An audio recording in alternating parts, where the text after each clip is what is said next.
A'udzubillahi minasyaitonirrajim. Bismillahirrahmanirrahim. Astaghfirullah rabbi wa atubu ilaih. Walhamdulillahirabbil alamin. Wassalatu wassalamu ala asyrafil anbiya'i wal mursalin habibina wa habibi rabbil alamin Nabil Qasim Muhammad. Allahumma shalli ala Muhammad wa ala alihi at-tayyibin at-tahirin al-ma'sumin al-muntajabin. Amma ba'du. Assalamualaikum warahmatullahi wabarakatuh. Meneruskan pelajaran yang telah lalu. Nah, dikatakan apa? La yakunu wujudu wajiban li dzatihi wa li ghairihi ma'an. Wa illa lakana wujuduhu murtafa'an. Inda irtifa'i wujud dzalikal ghair. Ya apa itu? Studi. Wujud dia ini, wujud wajib ini tidak mungkin sekaligus ada karena dirinya atau karena selain dirinya sekaligus. Nggak mungkin. Kenapa? Nggak bisa. Nah, kenapa? Yang ini dong. Wa illa lakana wujuduhu murtafa'an. Karena kalau sekaligus, maka wujudnya jadi hilang, jadi terangkat. Murtafa, yakni terangkat. Kapan terangkat keberadaannya? Inda irtifai wujud dzalikal ghair. Nih. Tadi kan dibilang wajibul wujud nih. Nah, dia nggak bisa wajibul wujud li dzatihi dan li ghairihi juga. Wajib wujud karena dirinya atau karena selainnya juga. Nggak bisa. Kenapa? Karena kalau wajib wujud karena selainnya, kalau selainnya ini pergi, hilang, dia juga hilang. Padahal yang kita maukan adalah wajibul wujud selamanya yang kita maukan ini. Itu. Fala yakunu wajiban li dzatihi hadza khulfun. Kalau begitu, dia tidak disebut wajibul wujud li dzatihi. Nah, ana ulang nih. Ini bukan bahas Tuhan loh ini. Bahwa wajib wujud ini tidak mungkin dia juga lidatihi karena dirinya dan karena selainnya. Tidak mungkin. Kenapa? Sekarang gini. Kalau karena selain, kan ini kan juga karena dirinya dan karena selainnya, toh? Sekarang. Apa makna karena dirinya? Yang lain ada, nggak ada, tidak peduli. Dia ada. Apa makna karena selain dirinya? Ya, kalau selain dirinya itu ada, baru dia ada. Yang gitu. Nah, sekarang. Kalau selain dirinya itu tidak ada, berarti tidak ada. Padahal tadi dia juga disifati ada karena dirinya. Kan bertentangan. Itu. Jadi dua saja dipilih. Yo dia karena dirinya, yo karena selain dirinya. Asalnya, jadi ciri yang kedua. Kan ciri wajibul wujud ya, pelajaran terakhir yang keenam. Itu juga wajib didengerin di rumah. Tidak boleh 3 kaset tidak selesai itu. Itu juga khilaful wa'ad. Itu juga dosa. Kami sudah sepakat. Yang mau inti loh. Tidak, belum. Selesai. Apa itu? Ini belum selesai. Sampai pembahasan 7. Itu kaset. Iya, 28 ini sampai. Saya kaset ketiga yang terakhir itu setengah baru selesai. Sampai ke-5, paling ke-5. Iya. Sampai selesai dulu. Selesai masuk. Nah, yang ketiga, yang kedua, annahu la yakuna wujuduhu wa wujubuhu zaidain alaih. Wa illa laftakara ilaihima fayakuna mumkinan. Wajibul wujud itu apa? La yakunu wujuduhu wa wujubuhu zaidain alaih. Jadi wajibul wujud. Jadi ini sekarang wajibul wujud yang istilahnya kan ini kan dia mau menceritakan wajibul wujud li dzatihi. Nah, wajibul wujud li dzatihi ini sifatnya ada yang ada yang khusus untuk dirinya, ada juga bisa dimiliki yang lain. Sifat yang kedua tadi itu sifat yang pertama itu tidak hanya dimiliki Tuhan, dimiliki juga oleh wajibul wujud selain Tuhan. Artinya apa? Bahwa wajibul wujud selain dirinya itu tidak bisa disifati juga dengan wajibul wujud karena dirinya. Kan yang dibahasnya sekarang wajibul wujud karena dirinya tidak bisa disifati dengan wajibul wujud karena selain dirinya. Nah, wajibul wujud karena selain dirinya juga tidak bisa disifati dengan wajibul wujud karena dirinya. Jadi sifat pertama itu dimiliki juga oleh selain wajibul wujud karena dirinya. Nah, jadi mungkinul wujud yang wajib ini yang sudah ada ini kan juga disebut mesti nanti. Nah, itu juga bisa memiliki sifat. Tapi sifat kedua ini hanya wajibul wujud karena dirinya. Apa dikatakan? Bahwa wujudnya dan wujubnya, wujud dan kewajibannya, eksistensi dan kemestiannya itu tidak mungkin merupakan sifat selain dirinya sendiri. Wujud itu sifat apa bukan? Wujud. Wujud. Ada sifat apa bukan? Bukan. Loh, apa? Maksudnya ada. Sesuatu itu ada. Tuhan ada. Kamu ada. Saya ada. Zatnya zat. Ini ada sifat dong. Wujud sifat. Wujud itu sifat. Zat. Kamu ada. Itu apakah zatnya kamu ada? Berarti kamu selalu ada. Karena zat tidak mungkin tertinggal kan gitu. Yang namanya zat dimiliki selamanya. Zat. Kalau kamu zatnya ada, berarti kamu selalu ada. Nggak perlu kepada pengada. Nggak perlu pada pencipta. Nggak mungkin. Ada itu sifat. Wajib juga sifat. Mesti itu juga sifat. Adanya kita sifat. Sifat ini apakah kita? Bukan. Karena kalau kita berarti kita wajibul wujud. Ada ini sifat kita. Dan bukan zat kita. Tapi kalau Tuhan ada, itu sifat Tuhan. Mesti, wajib, yakni wajib ada, itu juga sifat Tuhan. Tapi kedua sifat ini pada hakikatnya zat Tuhan itu, bukan sifat selain zat Tuhan.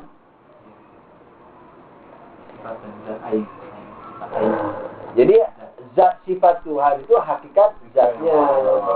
Makanya dibilang bukan sifat zaidain, bukan sifat yang plus dari zatnya, tapi hakikat zatnya itu zaidain, yani zaid, jadi plus, lebih.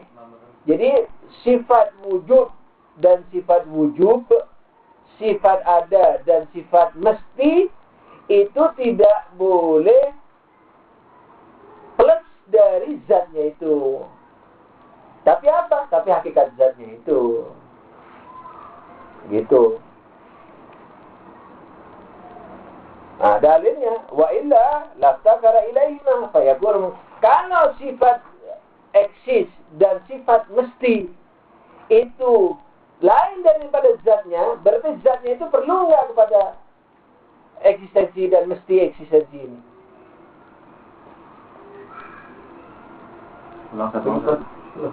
Kalau putih itu sifatnya kapur. Kapur ini perlu nggak kepada sifat putih? Tidak. Ya, perlu dong. Yang kapur putih, bukan kapur hitam. Kapur putih, sifatnya itu sifat putih, bukan zat kapur, sifat kapur.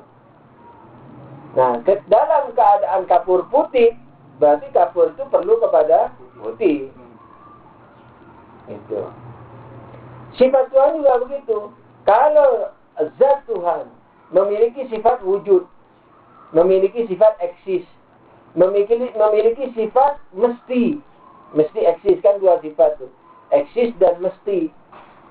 Kalau sifat ini selain zatnya, yakni plus dari zat, lebih dari zat, berarti zatnya perlu kepada dua sifat ini. Nah, ketika perlu, berarti dia mungkin. Wujud mungkin, bukan wujud mesti. Gitu. Bukan wajibul wujud lagi, tapi mungkinul wujud, karena dia perlu kepada yang lain. Ya ini perlu kepada sifat itu. Gitu. Seperti kamu ulama, zat kamu ketika kamu jadi alim, ulama itu sifat kamu. Kamu perlu kepada ilmumu itu, kepada kealimanmu itu. Dalam keadaan kamu alim. Kecuali dalam keadaan misalnya tidak alim. Jadi dalam keadaan kamu alim sekarang, kamu perlu kepada alim. Jadi kamu bukan ilmumu itu. Kamu lain dengan ilmumu itu. Kamu lain dengan alimmu itu. Kamu yang alim ini perlu kepada kealimanmu itu. Sifat itu perlu. Maka itu kalau kamu jadi kamu misalnya jadi pelupa, sudah tidak disifati lagi dengan sifat alim. Gitu. Nah, Tuhan sifatnya, sifat wujud dan sifat mesti ini, itu tidak boleh seperti itu. Tidak boleh lain dari zatnya itu sendiri. Karena kalau lain berarti zatnya perlu kepada sifatnya itu. Berarti dia mungkinul wujud padahal wajibul wujud. Itu yang kedua. Yang ketiga, annahu la yakuna sadiqan alaihi tarkib. Lianna al-murakkab muftakirun ila ajzaihi al-mughayirah lahu. Fayakunu mumkinan wal mungkin la yakun wajiban li dzatihi. Yang ke sifat wajibul wujud li dzatihi yang ketiga apa? Bahwa dia tidak boleh terangkat. Sebab kalau terangkat, masing-masing rangkapannya itu memerlukan, saling memerlukan. Ada rangkapan 3, 1 memerlukan 2, 3, 2 memerlukan 1, 3, 3 memerlukan 1, 2, saling memerlukan dalam rangkapan. Neutron memerlukan proton, proton memerlukan neutron, elektron juga begitu, saling memerlukan, namanya rangkapan. Esteller, air memerlukan gula, gula memerlukan air, tape, apa aja yang ada di situ. Mudah-mudahan suka esteller, contohnya esteller. Bisa saja air, tapi nggak bisa disebut esteller. Oh, air tidak perlu gula, tidak perlu tape, tidak perlu olang-aling apa. Ya, berarti air ini bukan esteller. Tapi dalam keadaan esteller yang penuh dengan bagian-bagian, masing-masing bagian saling memerlukan. Nah, Tuhan, yakni wajibul wujud. Ini tidak bicara Tuhan dulu, wajibul wujud li dzatihi. Wajibul wujud karena dirinya, mesti wujud karena dirinya, tidak boleh punya rangkapan.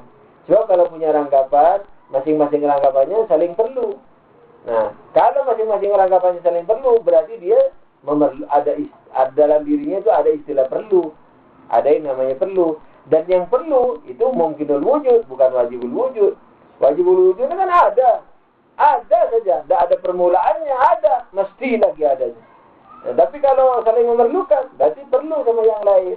Ketika perlu sama yang lain, berarti keberadaannya tergantung kepada yang lain. Ini bergantung kepada rangkapan-rangkapannya itu. Esteller bergantung kepada tape, air, gula itu. Bergantung. Nah, berarti esteller bukan wajibul wujud. Berarti Tuhan kalau punya rangkapan juga bukan wajibul wujud. Karena perlu kepada rangkapannya itu. Yang kelima, annahu la yakunu juz'an min ar-rabi'. Yang keempat, annahu la yakunu juz'an min ghairihi wa illa lakana munfa'ilan an dzalikal ghair fa yakuna mumkinan. Begitu juga yang wajibul wujud li dzatihi ini tadi apa? Tidak boleh punya rangkapan dalam dirinya. Yang sifat yang keempat, tidak boleh menjadi rangkapan yang lainnya. Sebab kalau menjadi rangkapan bagi yang lainnya, berarti dia terpengaruh dengan yang lainnya, berinteraksi dengan yang lainnya. Jadi Tuhan tidak boleh seperti katakanlah esteller tadi, Tuhan juga tidak boleh seperti tape dalam esteller itu. Jadi dalam diri Tuhan tidak boleh punya bagian kayak esteller, juga tidak boleh menjadi bagian yang lain seperti tape. Seperti tapenya itu misalnya, atau olang-alingnya, atau airnya. Karena apa? Berinteraksi dengan yang lain. Memerlukan yang lain. Nah, kalau Tuhan memerlukan kepada yang lain, berarti mungkinul wujud. Tergantung kepada yang lain berarti. Berarti wajibul wujudnya li ghairihi, bukan li dzatihi. Itu pun kalau ada. Kalau nggak ada, ya berarti mungkinul wujud saja. Gitu. Yang kelima, annahu la yakuna shadiqan ala isnain kama ya'ti fi dalail tauhid. Nah, wajibul wujud li dzatihi ini tidak bisa diterapkan kepada dua hal. Sebagaimana nanti akan dibuktikan dalam pembuktian tauhid. Bagaimana? Nah, kalau ada dua hal, jadi ada A dan B, sama-sama disifati, sama-sama dikatakan wajibul wujud li dzatihi. Mungkin enggak itu? Kenapa enggak mungkin? Karena apa namanya? Berasal dua hal di situ. Nah, saling membutuhkan antara. Nah, enggak ada mandiri ini. Enggak ada keperluan. Yang ngarang-ngarang. Kenapa wajibul wujud li dzatihi enggak bisa diterapkan kepada A dan B? Mandiri ini. A main di sana, main enggak apa-apa. Kenapa? A bukan B, B bukan A. Terus kenapa? Terbatas. Terbatas. Jadi A dibatasi B, B dibatasi A. Nah, ketika terbatas berarti ada awal dan akhir. Ketika ada awal dan akhir berarti sebelum awalnya itu tidak ada. Yakni A di B tidak ada, B di A tidak ada. Padahal wajibul wujud harus wajibul wujud. Di mana saja wajibul wujud. Berarti B di A tidak wajibul wujud. A di B tidak wajibul wujud karena wilayah B. Nah, yang B tidak ada di wilayah A. Berarti B tidak wajibul wujud di A. A tidak wajibul wujud di B. Nah, berarti nisbi. Oleh karena itu wajibul wujud li dzatihi ini tidak mungkin ada dua. Nah, sekarang bagian antum. Kan 1 jam bagaimana sudah? Yang makna wujud tadi itu, Ustaz. Jadi anak tadi membayangkan makna wujud itu sebagaimana yang sering kita misalnya bahas dalam kajian-kajian. Itu kan istilahnya dimaknai sebagai zat. Maksudnya kalau dikatakan sifat itu kan katakanlah aksiden misalnya. Itu butuh kepada butuh sanggaran gitu kan. Terus kalau misalnya wujud dikatakan sifat dalam makna ini, dalam makna mungkin wujud mungkin itu benar, tapi kalau misalnya makna kita maknai wujud itu maknanya kan cuma satu katanya. Maknanya wujud Tuhan dengan mungkin dengan wujud-wujud yang lain satu. Terus kenapa dikatakan itu sifat? Maksudnya apakah di dalam pembahasan ini wujud di sini itu dua pengertian gitu. Maksudnya ketika kita memaknai wujud itu nisbatnya ke Tuhan, itu wujud mutlak, maksudnya wujud yang tidak terbatas. Terus ketika kita maknai wujud sebagai sifat yang dilekatkan ke mungkin wujud misalnya, itu maknanya lain lagi, bukan makna yang itu. Antara sifat dan zat itu hanya ada dalam pengertian kita. Tuhan itu Tuhan sudah. Satu itu sifat atau bukan? Bagi Tuhan. Sifat. Tapi dia hakikat zat. Jadi Tuhan itu tidak bisa kita katakan seperti yang ada di benak kita. Itu. Jadi Tuhan itu sudah Tuhan sudah. Nah, cuman akal kita mengatakan apa? Tuhan itu satu, Tuhan itu hidup, Tuhan itu pasti berilmu, Tuhan itu pasti nggak lelah, pasti nggak ada yang nggak bisa, pasti nggak terbatas, pasti ada. Nah, jadi kita kasih sifat itu. Itu di akal kita. Tapi kalau ditanya, apakah sifat ini berlainan dengan zat? Akal kita mengatakan, lah, tidak berlainan. Hakikat zat itu. Karena kalau berlainan, berarti perlu pada sifatnya. Sebagaimana sifatnya perlu pada zatnya. Saling memerlukan lah, interaksi setidaknya. Nah itu. Jadi, jabaran yang ada di benak kita ini tidak menunjukkan hakikat Tuhan. Jadi hakikat Tuhan, ya Tuhan sudah itu. Tapi kita, supaya lebih mengerti dia, kalau ditanya orang, Tuhan itu pandai apa tidak pandai? Ya pasti kita bilang pandai. Hidup apa tidak? Pasti bilang hidup. Ada apa enggak? Pasti bilang ada. Kuasa enggak? Pasti bilang kuasa. Nah, padahal kan kuasa tidak sama dengan hidup. Hidup tidak sama dengan pandai. Pengertiannya loh. Semua itu tidak sama dengan wujud. Wujud tidak sama dengan zat Tuhan. wujud, yakni sifat. Tidak sama dengan zat. Pengertiannya seperti itu. Nah, tapi akal sendiri mengatakan bahwa semua ini adalah hakikat yang satu, sederhana, tidak ada rangkapan. Maka itu sifat dia adalah hakikat zat dia. Maka sifat wujud adalah hakikat zatnya. Tapi sifat wujud kita bukan hakikat zat kita. Karena kita tadinya nggak wujud. Sebab zat itu adalah hakikat yang tidak bisa dilepas. Nah gitu. H2O zat itu zat mati, zat unsur materi ya. O2 tidak bisa dilepas dari air. Contoh materi, zat bukan seperti itu. Unsur materi, ana dekatkan dengan unsur materi. H2O, hidrogen nggak bisa dilepas dari air. Kalau dilepas dari air, bukan air lagi. Nah, oleh karena itu karena zat air adalah H2O, berarti kapan saja air itu ada, H2 itu ada. Oleh karena itu, kalau zat daripada mumkinul wujud itu ada, berarti mumkinul wujud itu selalu ada, karena sebagai zatnya. Misalnya seperti air. Air adalah H2O dan ada. Bisakah air itu tidak ada? Misalnya zat airnya itu H2O dan ada. Hidrogen, oksigen, dan ada. Bisakah air itu tidak ada? Nggak bisa, karena zatnya ada.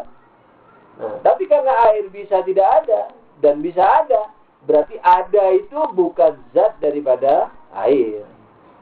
Itu akal mengerti begitu.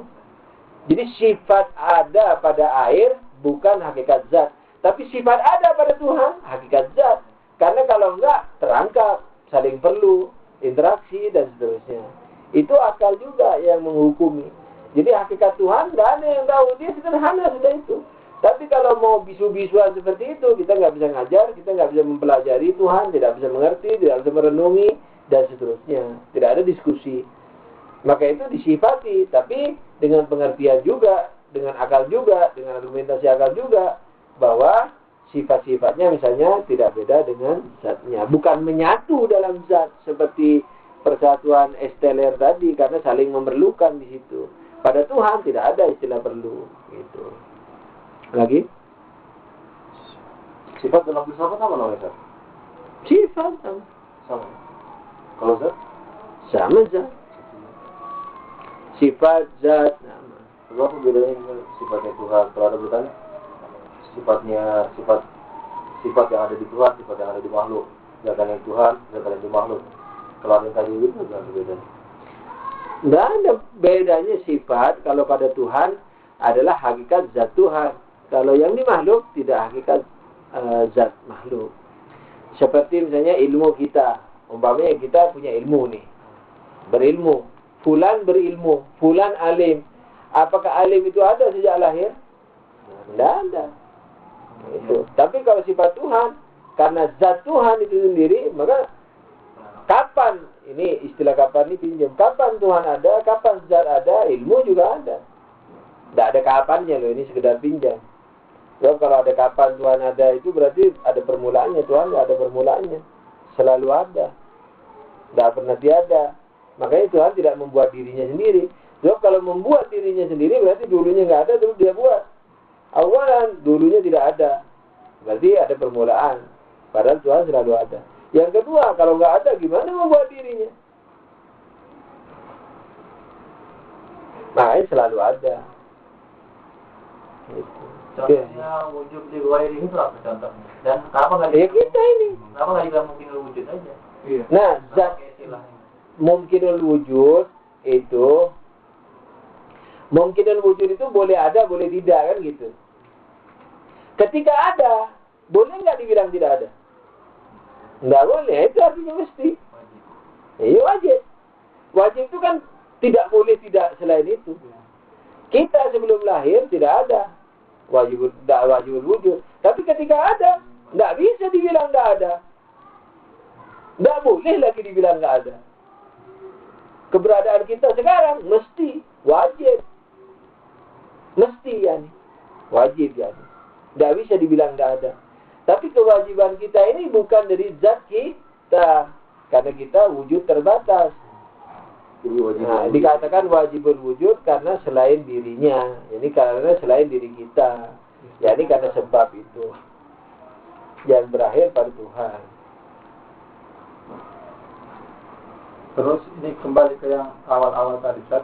Itu dikatakan tadi apa ijma itu ijma ulama hanya pada saat apa ulama-ulama yang dulu ada. Iya.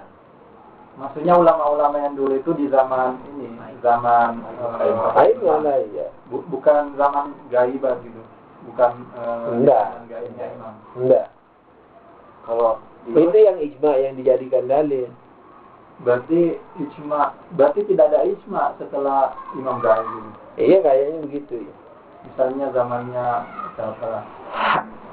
Ada juga tapi tidak langsung dijadikan dalil kayak dalil hadis gitu. Jadi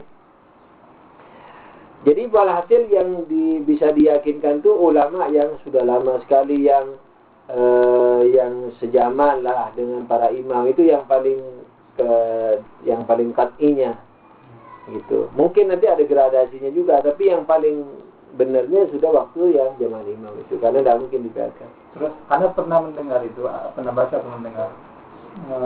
Maksudnya ijma itu apa? Imam di sini punya deholat istilahnya sebagai salah seorang dari ulama yang ijma itu. Bukan seperti yang saya tadi bahwa ulama kemudian berijma tapi tidak berseberangan dengan pendapat imam. Nah, begini ijma itu. Jadi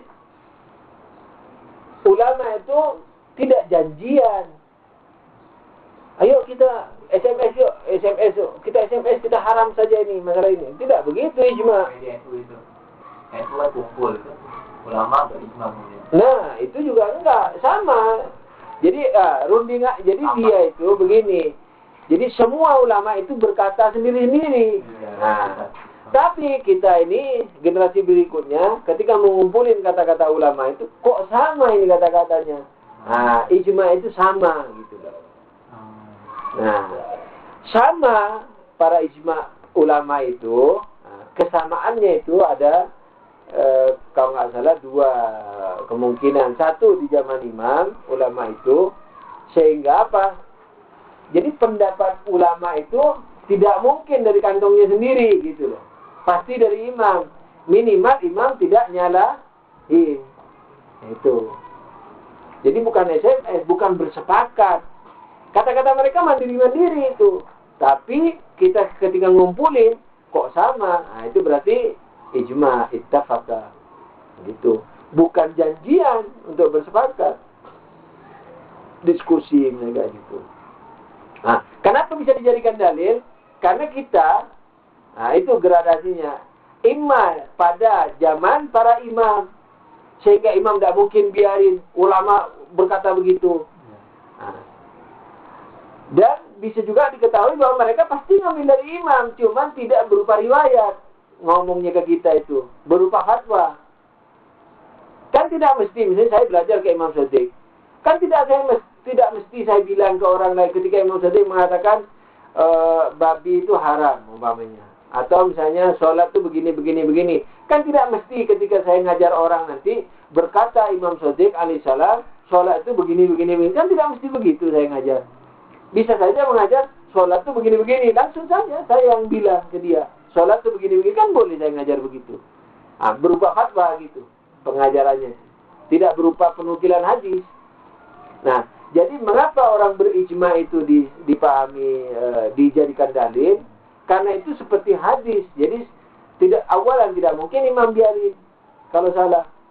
Dan tidak mungkin mereka ngarang-ngarang. Orang itu mandiri-mandiri. Kalau kayak misalnya rembukan dulu, diskusi dulu, baru keluar satu keputusan. Nah, itu rundingan duluan. Nah, jadi tidak mungkin kebetulan. Pasti ada hadisnya, riwayatnya. Tapi tidak berupa, tidak berupa, penukilan hadis. Tapi berupa fatwa. Yang kedua gradasinya, hatta setelah zaman imam, misalnya dalam zaman imam gaib, mungkin masih dibilang itu tidak apa-apa. Ijma ulama masih disepakati. Kenapa? Karena mereka berestafet dari ulama sebelumnya. Jadi yang sangat meyakinkan ijma'nya yang pada zaman imam. Hatta pada zaman selain imam, asalkan tidak ada tanda-tanda bahwa itu bersumber dari satu orang. Kadang-kadang satu orang ngomong, punya murid 100. Generasi berikutnya, generasi ulama berikutnya kan generasi murid dia itu. Nah itu tidak dibilang itu ijma yang dijadikan dalil. Karena murid dia itu bersumber dari 100 orang ulama. Generasi ke-11 bersumber dari fatwa satu orang generasi ke-10. Abad ke-10. Umpamanya begitu. Itu tidak boleh. Maka itu disebut madraki kalau dalam istilah usul fikih. Jadi fatwa yang kemudian menjadi ijma di generasi berikutnya. Nah, itu nggak boleh diambil sandara. Tapi kalau sekalipun dalam zaman imam gaib, tapi ulamanya mandiri-mandiri, itu masih bisa kayaknya dijadikan dalil. Kenapa? Karena bersumber daripada imam pada dasarnya itu. Diyakini begitu, makanya diyakini sebagai dalil. Makanya bagaimanapun ijma itu ketika dijadikan dalil, karena ada terselubung di dalamnya, tersembunyi di dalamnya apa? Imam Maksum. Apakah pada zaman Imam Maksum itu, apakah generasi penukilan dari Imam Maksum melalui generasi berikutnya? Asalkan jangan satu orang yang kemudian menjadi 100 orang pada generasi berikutnya, gitu. Jadi kalau diketahui bahwa ini fatwa ini sebenarnya, fatwanya Syekh Tusi ini sebenarnya, cuman Syekh Tusi banyak muridnya, banyak pengagumnya, generasi berikutnya itu muttafaqun alaih, tapi bersumber pada fatwa satu orang, nah, itu tidak dibilang ijma. Tapi kalau pada generasi Syekh Tusi misalnya, umpamanya atau sebelumnya, itu bukan sepakat, kebetulan sama gitu pendapatnya. Jadi bukan bersepakat, itu sepakat ulama, bukan berarti janjian. yakni sama pendapatnya, mandiri-mandiri. Nah, itu bisa diprediksi bahwa itu bersumber pada imam sebenarnya. Cuman kita tidak bisa melacak sumbernya apa, riwayatnya apa. Nah, maka itu bisa dijadikan dalil gitu. Ini kan cuma pembentukan usul itikad aja kan, Teh? Apa itu? Ini ijma. Kenapa? Ijma kan lahirnya ijma ini yang dalam buku ini kan cuma pembentukan ini usul itikad dalam syiar. Ya? Enggak, dalam fikih juga ijma. Tapi dalam fikih betul. Ya. Tapi yang dimaksud ini kan pembentukan itikad, usul itikad dasar-dasar apa? Itikad di dalam wajibnya belajar. Iya, wajibnya belajar itu, wajibnya belajar kalau usuluddin itu. Nah, itu ijma. Kalau fikih juga begitu udah sama. Iya, istilah ijma, ini sama. Oh, jadi artinya kesepakatan ulama sekarang itu nggak ada. Iya, kalau sekarang nggak dihitung. Iya, zaman dahulu, apakah zaman imam atau setelah zaman imam, asalkan tidak dicurigai bahwa ini bersumber dari fatwa seorang. Nah, memang betul-betul kebetulan sama. Nah, itu masih bisa diambil juga, karena kita berbaik sangka sama ulama. Tidak mungkin 100 orang tidak saling kenal, mandiri-mandiri, berfatwa apa kebetulan sama. Tidak mungkin. Apalagi mereka orang takwa. Kalau sekarang ada fatwa misalnya tentang apa namanya MLM itu saja. Itu, tapi semua misalnya nih, semua marji mengatakan itu haram. Nah, boleh kita katakan sepakat, tapi sepakatnya itu tidak boleh kita jadikan dalil berfatwa. Tapi ijma juga sebenarnya. Enggak, ijma disebut ijma secara bahasa, tapi tidak bisa dijadikan dalil. Saya kalau mau mujtahid, saya ini mujtahid umpamanya, mau mengharamkan MLM. Terus saya haramkan MLM. Saya mujtahid ini sekarang, berfatwa haram MLM. Kenapa? Karena ustaz-ustaz saya bersepakat itu haram, dah boleh. Jadi dijadikan dalil kayak menjadikan hadis sebagai dalil itu. Maksudnya bukan. Oh, jadi kalau hukumnya ijma itu mutlak ya, jadi setiap zaman nggak bisa berubah. Nah, jadi ijma itu bisa berubah, tidak ada masalah. Generasi berikutnya mungkin menentang, tapi biasanya kalau di Syiah ijma itu diterima, malah seperti hadis menerima ijma itu. Asalkan tidak bersumber dari fatwa satu orang yang terus generasi berikutnya lahir 100 ulama itu. Nah, kenapa? Dasarnya satu, kalau di zaman imam, berarti mereka tidak mungkin dibiarkan oleh para imam. Kalau tidak di zaman imam, tidak mungkin mereka bersepakat, orang tidak saling kenal, umpama itu, tidak mungkin bersepakat ngarang-ngarang pas kebetulan sama. Enggak, pertama mereka orang soleh, dan mereka, jadi pada akhirnya pasti mereka punya dasar cuma kita dasarnya nggak tahu, yakni dasar hadisnya maksudnya. Oleh karena itu kata-kata mereka, kalau memang ijma, itu kita menganggapnya kayak hadis gitu. Fatwanya itu kayak hadis. Apa manfaatnya ijma kalau dalam hal yang daruri, yang mudah?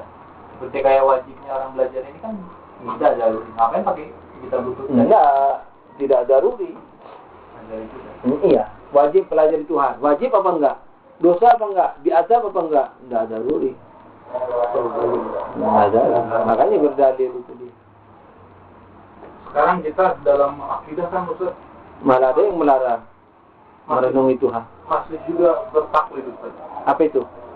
Dalam akidah. Taklid itu manakala antum tidak memahami, pokoknya ikut saja. Tuhan satu, ya. Kenapa kamu yakin Tuhan satu? Karena guruku bilang. Nah itu taklid. Tapi kalau gurunya bilang Tuhan itu satu loh. Karena kalau tidak satu, berarti ada awal, ada akhir. Terbatas. Kalau ada terbatas, ada awal, ada akhir. Berarti sebelum awal nggak ada. Mana ada Tuhan, ada pernah nggak ada? Nggak mungkin. Oh iya, saya paham. Jadi paham kepada kata-kata guru itu sudah tidak taklid. Anda mengimani Tuhan yang satu karena paham argumentasinya, itu tidak taklid. Nah ini yang tugas ulama, kata beliau, wajib mengingatkan orang yang tidak boleh tidak tahu itu. Paham itu bukan taklid. Kuncinya apa sebenarnya dari ijma ini sebenarnya? Maksudnya? Kuncinya, misalnya kenapa enggak langsung dari hadis? Kan Kalau ada hadisnya. usul kafi ada sebagian. Kalau ada hadisnya, tidak ada masalah. Ngapain juga pakai hadis kalau ada ayatnya? Yang jadi masalah itu kalau tidak ada di ayat, Kan urutannya ada 90% mungkin fikih nggak ada di ayat. Di hadis adanya. Dan 10 macam masalah, ribuan masalah mungkin tidak ada di dalam riwayat, dalam bentuk riwayat. Nah, sebagiannya dalam bentuk ijma itu. Makanya yang jadi sandaran hukum selain Quran, selain akal, selain Quran, hadis, akal, dan ijma. Kenapa ijma dipakai? Kalau di Sunni alasannya tidak mungkin umatku bersepakat dalam kesalahan. Kalau di Syiah, karena dalam ijma itu tersembunyi imam. Jadi terkandung imam. Apakah langsung pada zaman imam? Tidak mungkin membiarkan mereka dalam kesalahan rame-rame. Atau tidak langsung dari imam, tidak pada zaman imam, tapi kita yakini bahwa mereka pasti ngambil dari imam. Tidak mungkin ngarang-ngarang, apa kebetulan 100 ulama sepaham. Ngarang-ngarang lagi, solehin lagi mereka. Tidak mungkin. Itu pasti ada dalilnya, tapi yang dinukilkan ke kita itu udah bukan dalam bentuk penulisan riwayat, tapi penukilan apa? Pemberitaan fatwa, pemberitahuan. Kayak ngajar sholat tadi.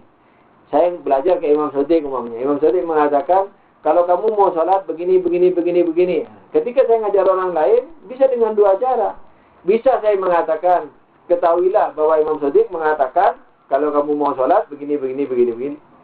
Bisa saya mengajar begitu. Ini dalam bentuk penukilan hadis. Bisa dalam mengatakan, ada murid, Ustaz bagaimana sholat? Oh sholat begini. Nah itu. Bisa dalam bentuk saya kandungan daripada apa yang dikatakan Imam Shadiq, itu yang saya beritahukan tanpa memberitahu bahwa itu kata-kata Imam Shadiq, kan tidak mesti ngasih tahu. Nah ijma ulama itu dari yang kedua ini tidak mesti menukilkan kata-kata Imam Shadiq sehingga berupa riwayat. Nah itu. Tapi karena mereka orang soleh, tidak mungkin ngarang-ngarang. Pas kebetulan banyak, tidak mungkin kebetulan sama. Kebetulan itu tidak mungkin banyak. Mungkin 2 orang betul kebetulan benar, 3 orang. Tapi misalnya 20 orang, 10 orang. Nah, itu tidak mungkin kebetulan sama. Kecuali kalau memang rundingan atau SMS dulu. Tapi ini tidak, saling tidak kenal zaman itu. Umpamanya atau kenal tapi tidak terlalu akrab, biasa-biasa. Yang mencar-mencar, murid Imam Shadiq mencar-mencar, fatwanya sama. Nah, tidak dalam bentuk penukilan. Nah, itu maka bisa dijadikan sandaran hukum. Kalau ada riwayat, dia ngapain pakai ijma? Harus bisa dikejar lagi dalilnya. Misalnya, oke lah, karena tauhid menurut dia kan ada paling penting. Kenapa imam tidak tahu masalah ini? Sehingga kenapa harus ada ijma? Kenapa dia nggak langsung mungkin pakai fatwa atau juga dengan hadis-hadisnya? Maksudnya ini ijma, ya kan? Mungkin ada cuma nggak sampai ke Lihat. kok mungkin? Dan ketika diambil bahwa itu diambil, ijma itu diambil sebagai riwayat, itu karena kita yakin pasti dari riwayat, bukan mungkin riwayat. Dia kan punya data. Makanya tidak bisa diiskat. Itu yang menetapkan bahwa sumber hukum Islam itu Tidak ada yang Allah tidak tahu. Kalau Allah tahu, kenapa tidak disebut semua di Quran? Makanya gunanya Tuhan menurunkan Nabi itu. Makanya orang yang mengatakan cukup Quran itu tidak bisa.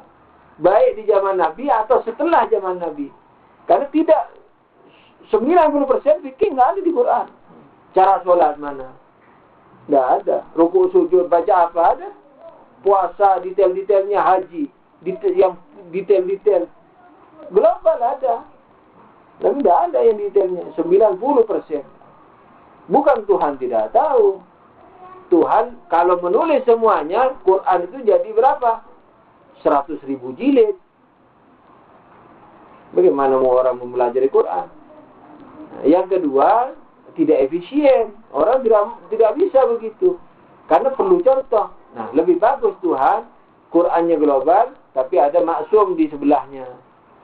Nah, itu sekaligus memberi contoh dalam keseharian. Jadi orang tidak perlu baca buku. Cukup bersama Rasulullah, di pasar ngelihat. Kan jadi ngelihat Rasul di pasar sama dengan baca buku Usul Kafi. Atau kalau di sini sama dengan baca buku Bukhari Muslim. Jadi kemana-mana ngelihat Rasulullah kayak baca Bukhari Muslim. Coba Rasulullah nggak ada, suruh buka Bukhari Muslim. Nah, ada orang buka Bukhari Muslim di pasar. Jadi itu mempermudah, bukan Tuhan tidak tahu. Begitu juga imamnya. Imamnya ngajari semua, tapi muridnya belum tentu menukil kita dalam bentuk riwayat. Mungkin dalam bentuk kandungan. Seperti sekarang saya ngajar ini dari mana? Kan saya ngambilnya juga dari guru-guru saya. Saya tidak mengatakan dari Abu Jawudi, dari bulan Allah, dari bulan Allah. Belum.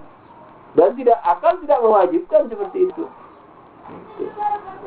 Nah, generasi berikutnya melihat, lah, ini kebetulan perawian hadis di buku hadis tidak ada itu. Tapi masalah yang kita hadapi ini, tapi dalam bentuk fatwa ada, bahwa bersepakat. Nah, itu berarti kita bisa jadikan dalil. Karena tidak mungkin ngarang-ngarang, pasti dari imam. Tapi yang disampaikan ke muridnya dalam bentuk fatwa. Nah, lagi? Ustaz, sumber hukum Islam jadi sumber hukum Islam itu dari mana, hadis apa? Apa itu? Bahwa sumber hukum Islam itu diantaranya ijma gitu ya. Akal. Akal itu. Penetapan akal gitu ya. Iya. Jadi akal ini kan mengerti dari Quran. Quran mengatakan apa? Ambillah semua ajaranmu dari aku, kan gitu Tuhan. Nah, terus aku mau ngambil dari Tuhan dari mana? Akal bilang. Quran juga bilang, ambillah dari Nabi, ambillah dari imam, ambillah dari ulul albab. Hendaklah sebagian kamu belajar, kemudian yang belajar ngajari, yang lain yang tidak belajar. Nah, itu. Jadi semuanya mau ngambil dari Quran. Betul. Tapi bergradasi. Kenapa dibatasi, kalau akal kita yang membatasi bahwa ulama hanya zaman maksumin aja yang menjadi sumber hukum? Nah, setelah maksumin juga bisa, asalkan tidak terlalu jauh dan tidak diprediksi bahwa itu dari fatwa satu orang. Kan sudah dibilang, mungkin satu orang berfatwa untuk muridnya 100. Pada abad ketiga ada orang berfatwa, abad ketiga ini satu orang. Muridnya pada abad keempat jadi tokoh-tokoh hebat, 1000 murid dia punya. Fatwanya sama dengan fatwa gurunya itu.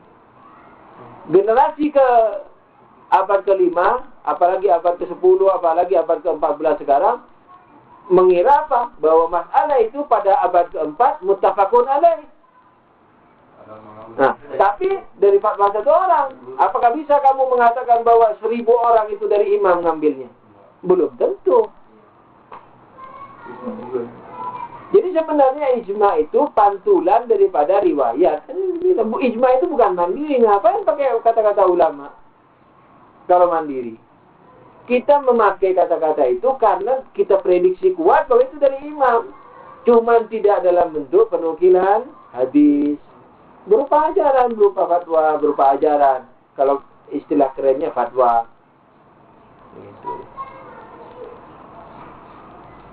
Tentang masalah ini, kewajiban bahwa kita harus berdalil dalam masalah usuluddin, yang saya pahami dari Yogo Muda itu bilang bahkan orang yang sholat puasa itu kalau dia dengan sholat puasanya dengan keimanan, tapi keimanan itu tidak dibangun dengan pengetahuan dari itu sama Tuhan malah hancurkan, akan tidak ada. Iya, memang begitu di babulan itu yang saya katakan berat tadi.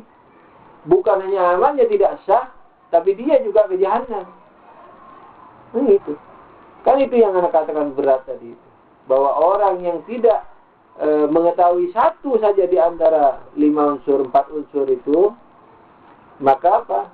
Dia layak mendapatkan azab yang pedih. Kenapa dia sementara kan dia tidak mau amal yang baik?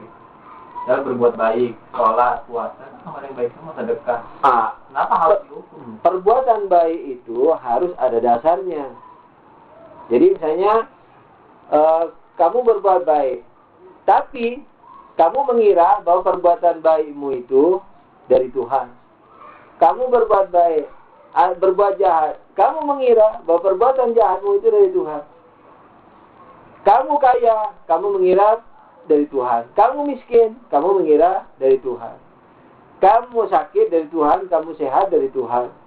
Kamu berhasil membangun rumah tangga dari Tuhan, kamu tidak berhasil membangun rumah tangga karena Tuhan, takdir Tuhan. Umpamanya. Nah, biar kamu ini bersedekah segala macam, kamu memfitnah Tuhan seperti itu, ya layak ditentungin. Loh, kalau zuhirahnya kan dia sudah berhubungan pada Tuhan. Mana? Demi Tuhan saya bersedekah. Demi Tuhan bersedekah. Tapi orang yang berzina itu karena takdir Tuhan. Orang yang tidak soleh itu karena tidak diberi hidayah sama Tuhan.